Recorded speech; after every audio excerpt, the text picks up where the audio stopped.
ফাতিমা রাদিয়াল্লাহু তাআলা আনহা, বিশ্বনবীর কলিজার টুকরা, চাচাতো ভাই আলীর সাথে বিয়ে হলো। আলী যখন প্রস্তাব দিল ফাতেমার কাছে, যে বলে, ও ফাতেমা রাজি আছো কিনা? চুপচাপ, কথা কয় না। বিশ্বনবী বুঝলেন রাজি, দুইজনকে বিয়ে পড়িয়ে দিলেন। বিয়ে পড়িয়ে দুইজনকে দাঁড় করিয়ে দিয়ে বিশ্বনবী ওযু করলেন।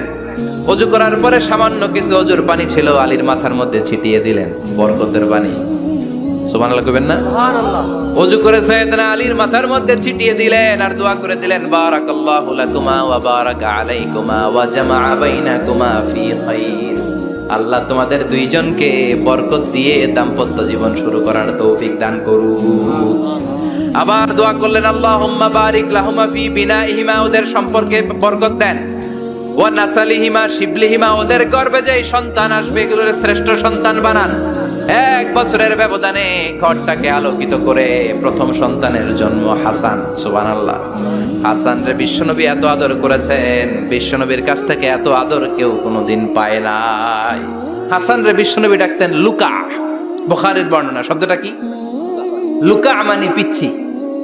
ছোট বাচ্চাদেরকে আপনারা কি কন? আরে পিচ্ছি তো আমি কইছি, আপনারা কি কন? বাচ্চা বলেন, বাবু বলেন, আর কিছু কি বলেন? আর আর কিছু নাই। তাহলে যে বাবু পিচ্ছি, হ্যাঁ, এই বাবু পিচ্ছি আরবি হচ্ছে লুকা। বিশ্বনবী ফাতেমার ঘরে এসে বলতেন, আইনা লুকা, পিচ্ছিটা কই রে? আমার হাসান কই, আমার নানা ভাই কই?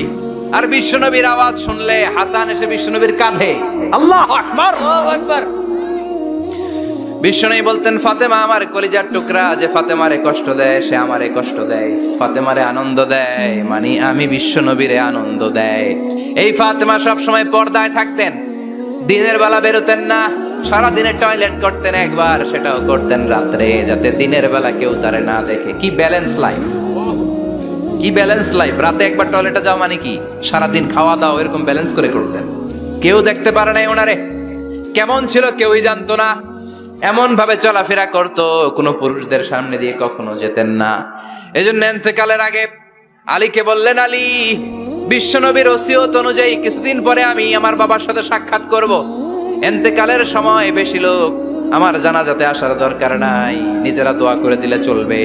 আর আমার জানাজার খাটিয়ার উপর দিয়ে বিশাল একটা বোরকা দিয়ে দিও। এটার আরবিতে বলে নাউশ। কি বলে? এই প্রথম কোন নারী তার খাটিয়ার উপরে নাউশ ব্যবহার করেছে, জন্য এটাকে বলে সুন্নাতু ফাতিমা, ফাতেমার সুন্নাত। সাইয়েদাতুনা ফাতেমার আগে কেউ জানাজার খাটিয়াতে নাউশ ব্যবহার করে নাই। আল্লাহু আকবার।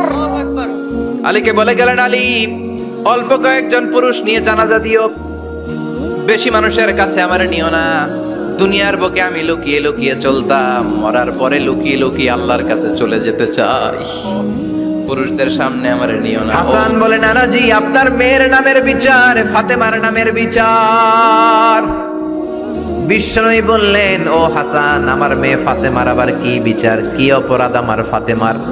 হাসান হোসেন চোখের পানি ছেড়ে দিয়ে ডেকে বলে, নানাজি, আপনার মেয়ে আমাদেরকে খাবার দেয় না কেন? খাবার দেয় না কেন? বিচার দিলাম, গতকাল সারাদিন বলেছে রাত্রিবেলা খাবার দিবে, রাতে খাবার দেয় নাই। আমাদেরকে বলেছে তোমরা ঘুমিয়ে যাও, আমি রান্না করি, সকালে দিব। ঘুমায় গেলাম, সকালবেলায় খাবার চাইলাম, আপনার মেয়ে ফাতেমা তখন আমাদেরকে খাবার দেয় না। দাদা, আমরা ছোট্ট দুইটা মানুষ ক্ষুধার জ্বালায় বেহুশ হয়ে যাই, আর সহ্য করতে পারি না, আপনার মেয়ে খাবার দেয় না। দুপুর হয়ে গেল, দুইজনে কান্নাকাটি করে আপনার মেয়ে এখন পর্যন্ত আমাদেরকে খাবার দেয় নাই। আমরা দুজন তো আর সহ্য করতে পারি না, কেন আপনার মেয়ে আমাদের সাথে এমন করে? আপনার কাছে বিচার দিলাম, আপনি বিচার করেন। বিশ্বনবী আর কি বিচার করবেন? ধা ধা করে বিশ্বনবী চোখের পানিগুলো ছাড়েন, হুসাইনকে জড়িয়ে ধরলেন, হাসান রে জড়িয়ে ধরলেন, ডেকে বললেন, হাসান রে কাছে আয়। বিশ্বনবী শাম দেশের জুব্বা পরতেন, শাম দেশের জুব্বাটা উপরের দিকে উঠালেন, হাসান রে দেখালেন, এই তো দেখ, তোর নানার পেটের মধ্যে 3টা পাথর বাঁধা। একদিন না খেয়ে থাকার কারণে তোদের পেটে এত জ্বালা, এত কষ্ট। আমি বিশ্বনবীর পেটে গত 3 দিন যাবত কোনো দানা পানি পড়ে নাই। আমি বিশ্বনবী তো না খেয়ে আছি রে হাসান, আমি তো 3 দিন না খেয়ে আছি, আমার পেটেও তো কিছু নাই।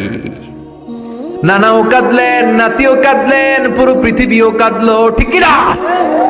ওই কঠিন ক্ষুধার দিন, ওই কঠিন দুর্ভিক্ষের দিন বিশ্ব নবী যদি তার স্পেশাল দোয়াটা করতেন, জান্নাত থেকে জিব্রাইলকে দিয়ে খাবারের বস্তা পাঠিয়ে দিত কে? ওই দিন বিশ্ব নবী দোয়াটা করে নাই। আমার জন্য, আপনার জন্য, আমাদের জন্য দোয়াটা এখনো আসরাডাই। কি দিল দরিয়া নবী ছিল, নিজের বিপদের কথা ভুলে গিয়ে, নাতির বিপদের কথা ভুলে গিয়ে, ফ্যামিলির কথা ভুলে গিয়ে উম্মতের জন্য কেঁদেছে, ঠিক কিনা? গোটা বিশ্বের জন্য শিক্ষা এনেছে, সভ্যতা এনেছে, আমাদেরকে ভদ্রতা শিখিয়েছে। আর ওই নবীরে গালি দেয় এরকম কিছু ব্লগার বাংলার জমিনে আছে না নাই? তারা মানুষ নাকি শয়তান? এগুলো পিতৃ পরিচয়হীন জারদ সন্তান, জোরে বলেন ঠিক কিনা? দুই জায়গায় কেউ যদি আমাদেরকে ইনসাল্ট করে আমরা সহ্য করতে পারি না। এক হচ্ছে কোরআন, কোরআনকে নিয়ে গালি দিলে আমাদের কলিজায় আগুন আছে না নাই? বিশ্ব নবীরে গালি দিলে কলিজায় আগুন ধরে যায়। যদি না ধরে যায় তুমি মুমিন নাও, তুমি মুনাফিক। চিল্লা এখন ঠিক কিনা?